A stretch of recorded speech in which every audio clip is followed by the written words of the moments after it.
Hello, this is presentation for PAClab Program Analysis Collaboratory, which is a joint work between Robert Dyer and Elena Sherman and their students Rebecca Brunner and Maria Paquin. First, we're going to talk about program benchmarks. What constitutes a good program benchmark? First of all, it should have a modern programs included that do reflect modern program practices. Second, it should compose of real or realistic programs. It should not contain synthetic or toy programs. Also, it should have source code, not only compiled code. Also, it should have a large size to have enough benchmarks to have particular conclusion. And most importantly, those programs should contain features that particular analyzer targets to analyze. For example, if analyzer tries to determine integer constraints, it should have a programs that does have integer operations or conditional statements in it. In particular, this work focuses on to help heavyweight static analyzers, such as symbolic execution or abstract interpretation, because for those analyses, it's unrealistic to expect that they're able to analyze the entire Java project. In fact, those analyses only should be used to analyze small fragment of programs where particular complex logic being executed.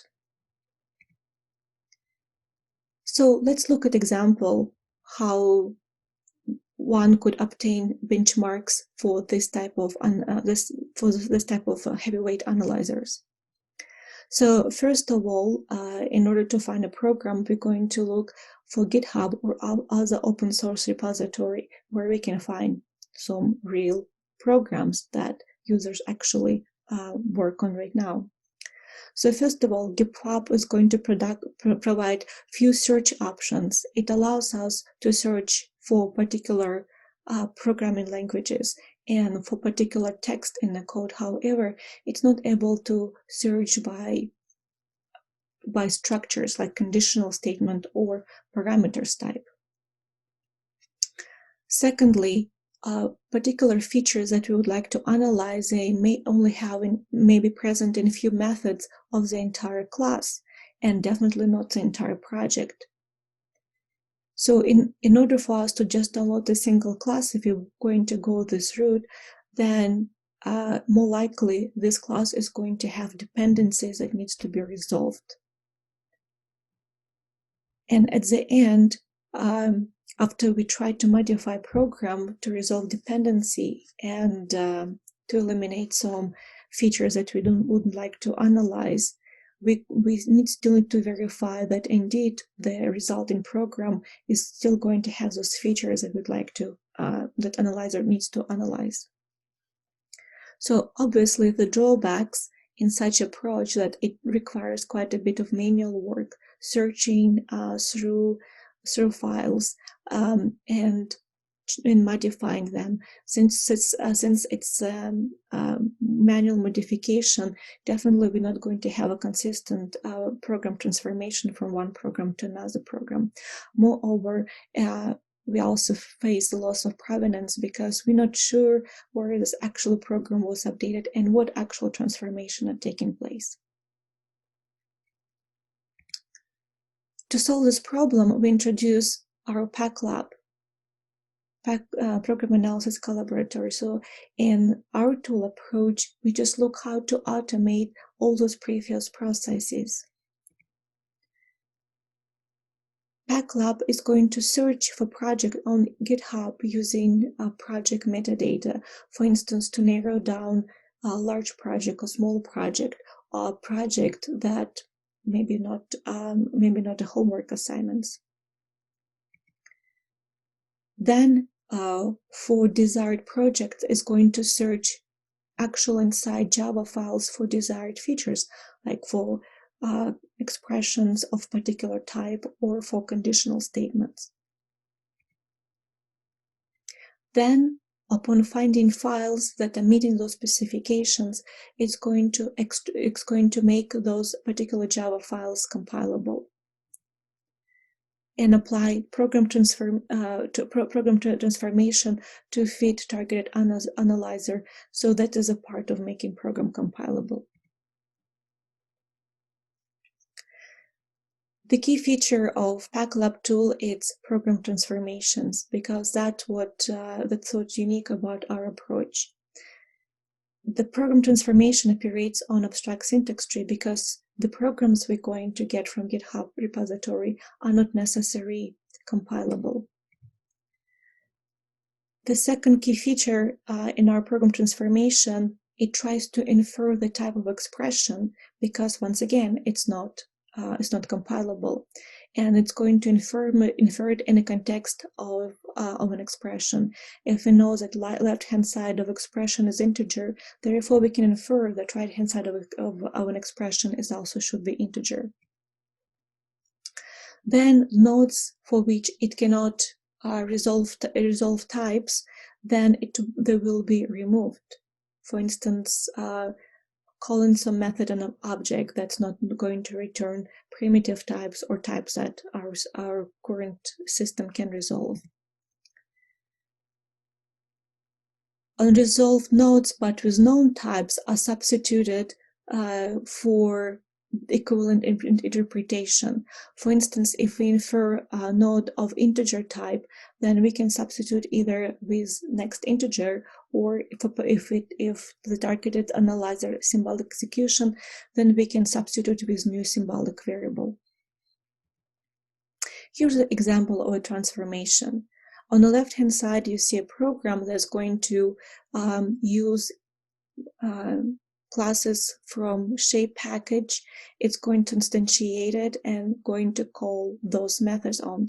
And since we download this particular class, definitely we're not going to have shape rectangle class available to us. So therefore, this particular piece of code is not going to be compilable. So what the PAClab is going to do, first of all, it's going to remove all statements which type cannot be resolved, such as shape rectangle import statement, and also instantiation of an object that cannot resolve. So all this is going to be resolved. Next, it's going to do modification. In particular case, it's going to infer that r.length is going to return an integer value and r.getWidth is going to return integer value. Therefore, it's going to substitute it for a new symbolic variable, for if you work with symbolic analyzer. So next, it's also going to insert additional statement, for instance, import statement for this debug method. So at the end, we're going to have a program that's going to be compilable in the context of particular analyzer. This picture represents PAClab architecture. The entire project is going to have a web-based user interface with which user is going to interact. So first, user is going to send the criteria about project, about code, and particular transformation, targeted transformation analyzer. Next, PAClab is going to find those projects that match particular metadata of project description. Next, it's going to retrieve them, and if it's already stored in a database, it's going to reuse it.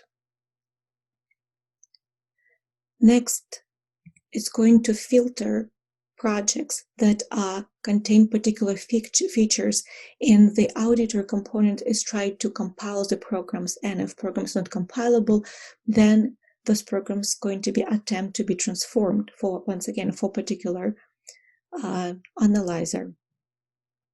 Upon transformation, the finalizer component is going to collect all the transform programs and send it to the user, once again, through web-based user interface.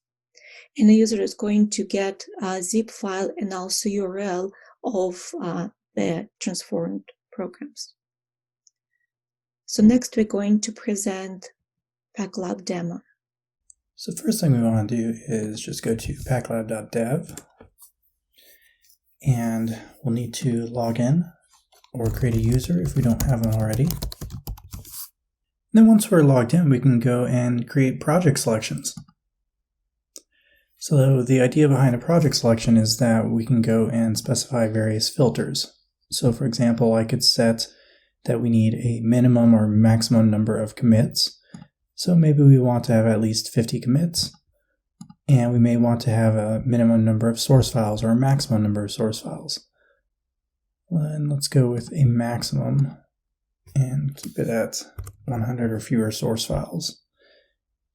And we can go ahead and click create, or we can actually manually list projects as well. So I'm going to click create and then show you while that runs how we would do this. So if you want to, you can simply paste in the URL for any particular GitHub project.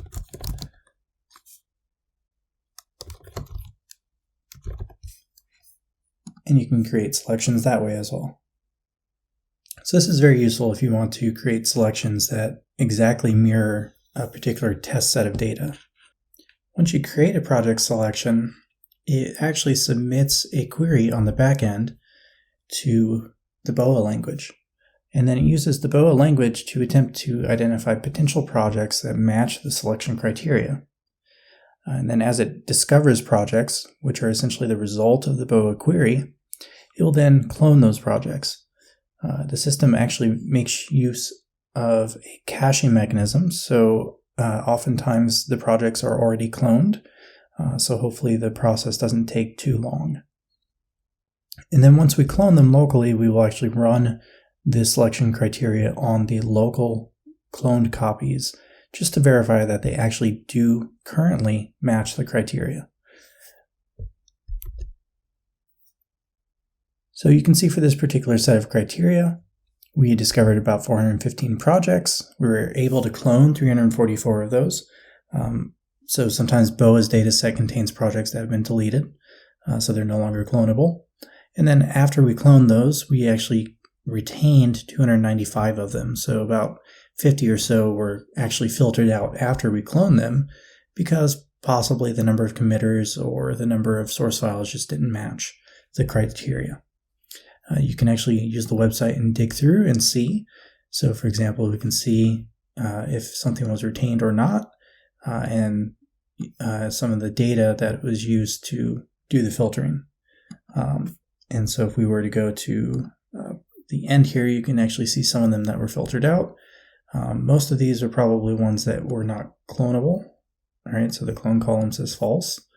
And if we jump back somewhere around here, it was actually cloned but filtered out because the number of source files probably did not match, or the number of committers. And so the number of committers here was 9.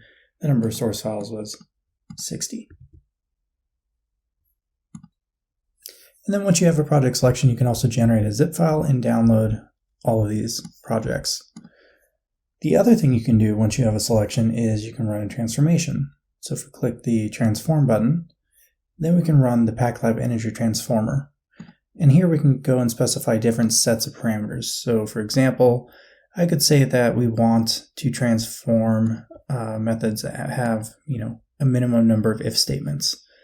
So perhaps maybe it has to have at least 2 if statements. And we can set basically things like the minimum number of expressions or minimum number of parameters. So maybe we could set the minimum number of parameters to, let's go ahead and set it to a larger number like 4 and see what happens. And so what this will do then is take the resulting projects, the 295 projects that we kept in our project selection, and it will start running it through our automated program transformer using the particular parameters that I specified.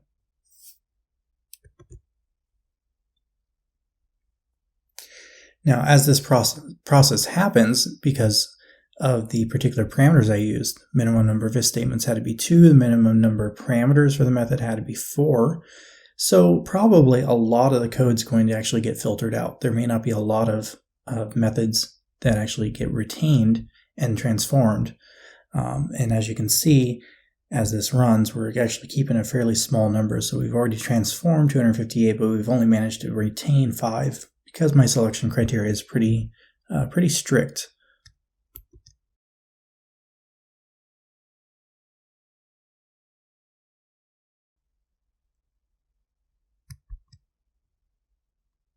So as you can see, we've now tried transforming all 295 projects. We actually wound up only retaining 5 of the projects.